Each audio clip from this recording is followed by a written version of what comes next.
Interfere করে তাহলে সেখানে আমরা বুঝবো অন্যরকম।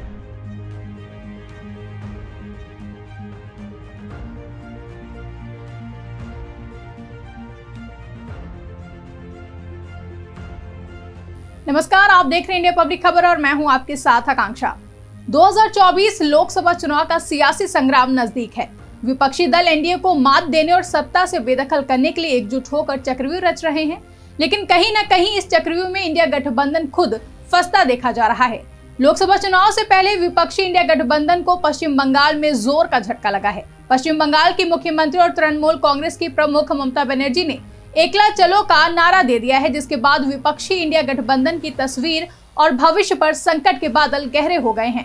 दरअसल पश्चिम बंगाल की मुख्यमंत्री ममता बनर्जी की पार्टी टीएमसी भले ही इंडिया गठबंधन का हिस्सा है, मगर लोकसभा चुनाव में एकला चलो रे के संकेत मिल रहे हैं। सीट शेयरिंग को लेकर जारी तनातनी के बीच ममता बनर्जी की तृणमूल कांग्रेस संभवतः पश्चिम बंगाल की सभी 42 सीटों पर अकेले लोकसभा चुनाव लड़ सकती है। सूत्रों से मिली जानकारी के अनुसार टीएमसी के गढ़ बीरभूम जिले में संगठनात्मक बैठक के दौरान पश्चिम बंगाल की मुख्यमंत्री ममता बनर्जी ने पार्टी नेताओं से अकेले चुनाव लड़ने के लिए तैयार रहने को कहा और सीट बंटवारे की बातचीत के बारे में कुछ भी सोचने को नहीं कहा है।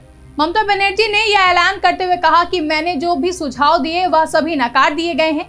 इन सबके बाद हमने बंगाल में अकेले चुनाव लड़ने का फैसला किया है।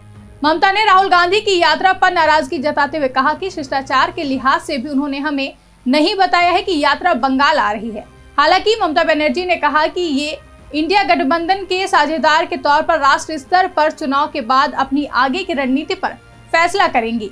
ममता ने कहा कि हम बीजेपी को हराने के लिए जो भी जरूरी होगा वो करेंगे।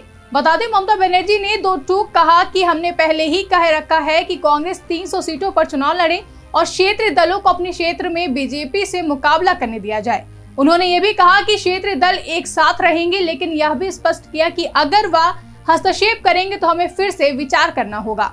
गौरतलब है कि टीएमसी ने साफ किया था कि वह कांग्रेस को 2 सीटें देंगी, क्योंकि कांग्रेस ने 2019 के लोकसभा चुनाव में पश्चिम बंगाल की 42 सीटों में से 2 सीटों पर ही जीत हासिल की थी, जिसके बाद पश्चिम बंगाल में कांग्रेस के अध्यक्ष अधीर रंजन चौधरी ने इसे लेकर तल्ख बयान दिया था। अधीर रंजन ने कहा था कि 2 सीट तो हम पहले भी जीत चुके हैं, अब भी जीत सकते हैं, हमें टीएमसी से कोई भीख नहीं चाहिए।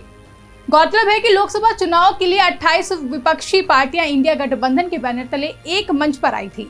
विपक्ष एकजुट होकर बीजेपी के नेतृत्व वाले एनडीए को पटखनी देने और चुनावी चुनौती देने का दम भर रहा था, लेकिन अब ममता ने बंगाल में विपक्षी गठबंधन को बड़ा झटका दे दिया है, जिसके बाद देखना दिलचस्प होगा कि ममता बनर्जी के इस बयान के बाद इंडिया गठबंधन पर क्या असर पड़ता है और इंडिया गठबंधन का एनडीए को पटखनी देने का सपना पूरा हो पाएगा या फिर नहीं।